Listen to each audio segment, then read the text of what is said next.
لها ربنا اللي يعلم بيها، يعني زوجها متوفي وملهاش حد وعايشه الوحيده هي وعيالها كمان تعبانين، يعني انت هتشوفوا كل حاجه بعينكم دلوقتي. اتفضلي. انا زوجي متوفي بقاله 8 سنين ومعايا مجدي الكبير عامل استئصال من القولون، عامل 3 عمليات استئصال من القولون، تمام. ومعايا علاء عنده ثقب في القلب وقرابة على المخ، ومعايا ملك مركبه حزام.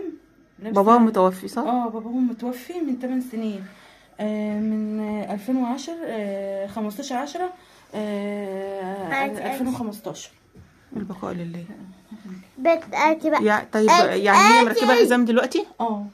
تمام. عايزه تشوفيها عادي مش مشكله. طيب ماشي، وريهم برضه.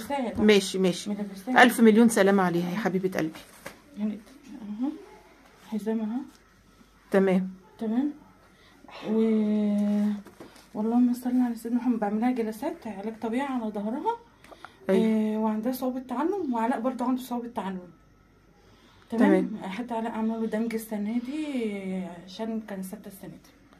أهل الخير بقى والناس اللي قادرة تساعد بجد، دي حالة.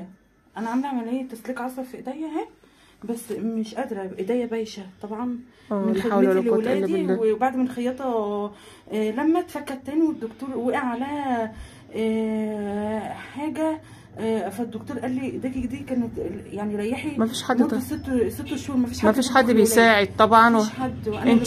انت الاب والام وكل حاجه. كل حاجه بعملها. لا حول ولا قوه الا بالله. وابني دوت مجدي برضه عنده رجل طويله، رجله قصيره، لابس جزمه في ايديه في رجليه. لابس جزمه في رجليه.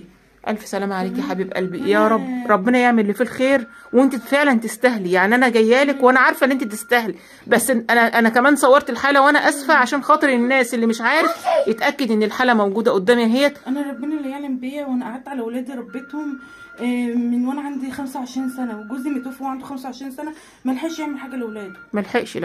قعدت معاه 6 سنين وجبت 3 ولاد، كان سايبوني لسه. ده مجدي كان عنده 5 سنين. كتر خيرك. وعلاء كان عنده 4 سنين، وملك كان عندها 7 شهور. كتر خيرك. الناس بقى اللي هتساعد بدل لما تحط فلوس في مكان غلط، والناس ما تستاهلش. الحلقه قدامكم يا جماعه، ربنا يعمل اللي فيه الخير.